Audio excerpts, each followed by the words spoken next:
everyone. Welcome back. It's Heather and Patty here at the Food Moose podcast, or a phoodcast as we like to call it. I'm digging it. I know. So did you have an amazing Cinco de Mayo? Fiesta. Was it muy bien? Sí. Someone in my office always says, muy bien, gracias. All together like that? Yes, it is a phrase. Well, yes. you know. You can tell that Spanish is not our first language. Even though between us, we probably have I took 4 semesters. 4 semesters. You took at least 2. I took Spanish 1 about 6 times. Literally over my whole life. Seriously, wow. I have. I've taken it as an adult, conversational Spanish, it didn't really stick. I know. It didn't stick for me either. And I have had fun. And I took French in high school, but then I took Spanish in college. And then now I'm all confused. When we went to Paris, I ended up speaking Spanish places. Then when I went to Mexico City, I was speaking French. Like, I just can't get it right. I don't know what's wrong with me. My wires are crossed. I'm going to just stick to English. I'm pretty good at that one. Yeah. And our mother's an English teacher, retired English teacher. So we kind of had to be. Yeah. No fake made up words. Oh my gosh. I remember this one time. I don't even remember who was over. It must have been Stacy B and probably Colleen. We were going to trick mom and to see if she would call us out for using inappropriate word. Not inappropriate, but bad grammar. Oh. And so we had this crazy kids. No, we had this phrase cooked up that we were going to say something about. There were 2 ambuli driving by. We thought we were the funniest people in the world, and she just looked at us like, really? Yeah. So, all right. What is going on in your background? Oh, Mary is putting some dishes away. Hey, Mary, can you wait? Thank you. She's trying to be helpful and put away dishes.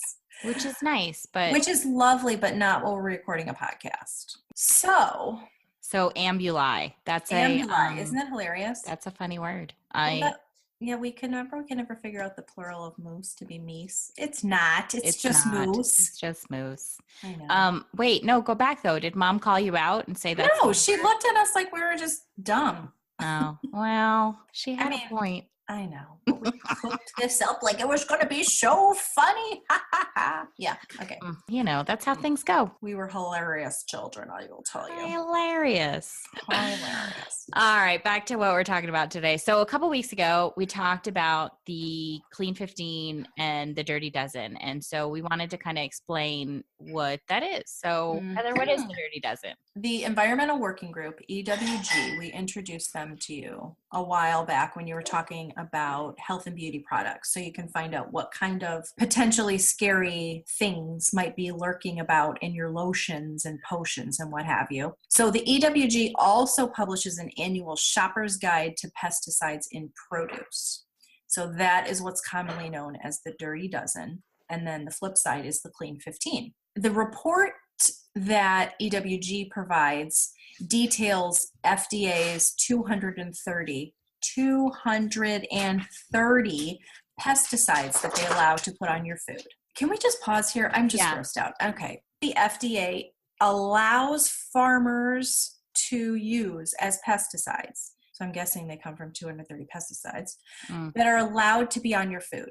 Legally, you are allowed to eat 230 bug killers every time you eat a piece of produce. Wow, that's pretty gross. Yeah. But it kind of goes back to like the water. There's a acceptable level of lead, even though we know that absolutely no lead is good for you.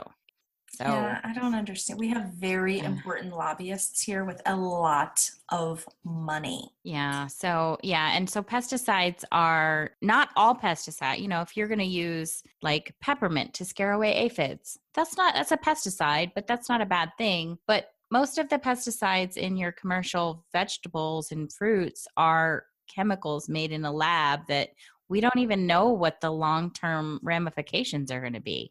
Well, and you don't know how much of it you're getting. That's true. Because you don't know which pesticides are on which crops because there's 230 of them. So maybe these 5 pesticides, if you mush them together, it creates some horrible, scary, toxic thing that gives everyone brain damage. But maybe if you mix these 5 together, it really just gives you a pimple. I mean, who knows? Yeah. We have no idea There's about any so of much this stuff. unknown. Right. Yeah.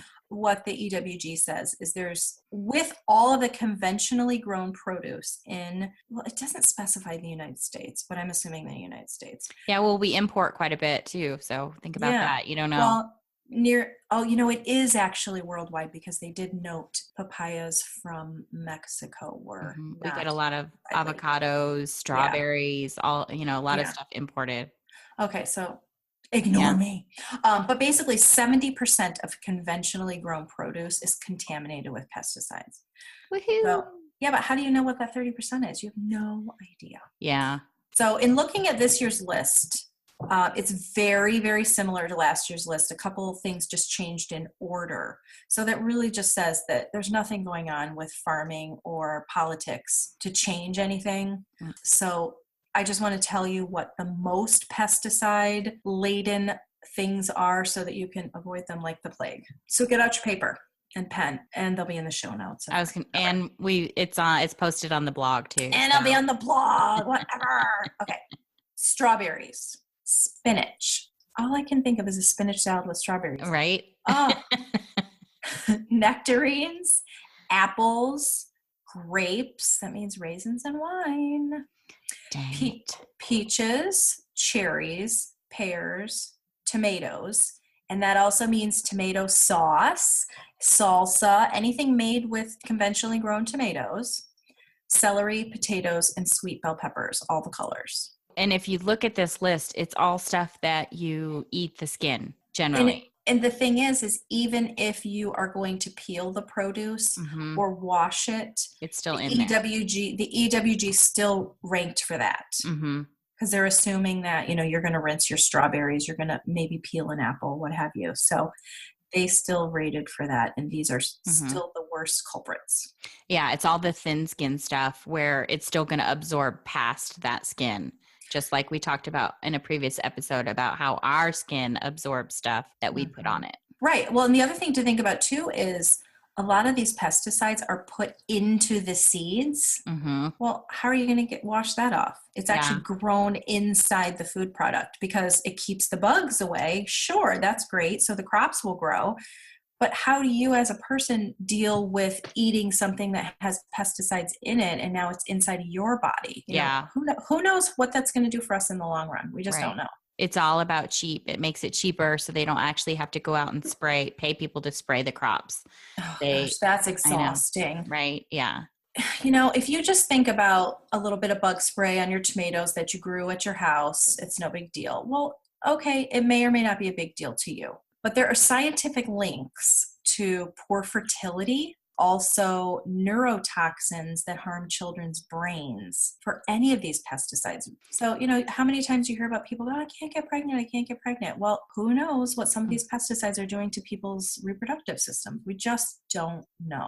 Now, there's tons of correlations out there now, with high infertility rates, high autism rates, high neurological, all kinds of stuff. And it may or may not be related, but until we know for sure, don't you want to kind of do the better option so that you can not have to worry about it? Well, just think about the health of your family, the health of generations. Yeah, because you're going to pass on those genes, whether they're mutated or not.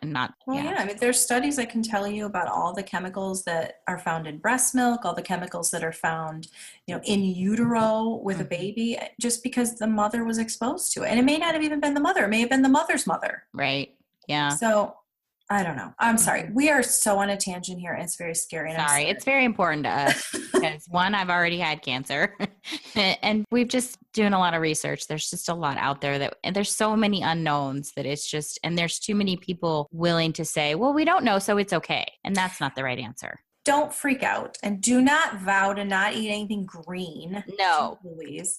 So we do have a list of the Clean 15. So these are the items, produce, found to have the least amount of pesticide residue. So you can calmly and safely eat the conventionally grown versions. You're welcome to buy organic, but you don't have to, says the EWG, not Heather.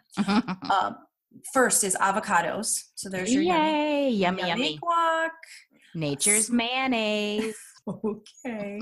The next one is sweet corn. I will say there's a caveat. Make sure it's not GMO corn. GMO corn is one of the biggest crops out there. So if it's not GMO sweet corn, you're safe to eat it. Pineapples, cabbage, onions, sweet peas, papayas, asparagus, mango, eggplant, honeydew, kiwi, cantaloupe, cauliflower, and broccoli. So there's plenty on that list that you don't have to worry about organic because they just don't have natural pests that, get them. So they don't have to be sprayed with the pesticides. So you can still have lots of vitamins and minerals in your diet and not shell out the money for organic if you don't want to. Yeah, but if you want the organic, just to give you that extra layer of security, go nuts. Go for it. Because that also means that, you're not getting, seeds that have been questionable, that kind of stuff too. So who knows? Yeah. So you have the power. You can make better choices and you can provide healthier options for yourself and your family. And it's not that hard. Yeah. So I think that that's a great lead in to a ditch and switch that's going to be easy. Use these lists when you go to the grocery store. If you can, go organic on those Dirty Dozen ones that we listed, and then buy conventional for the Clean 15. And that's an easy switch. For surely. And still eat your veggies. You have to eat them. I'm sorry. You just do. You do. I'm not even a mom, and I tell you, you do. Just eat the greenery or purplery or orangery. Oh, fancy. We love to make up words here. Eat the rainbow. But not the Skittles kind. That's gross. Oh, those are bad. They have so many.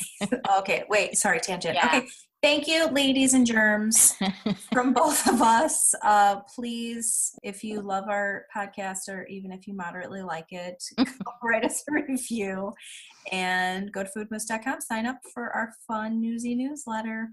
So from both of us, go forth and be real. Moose out.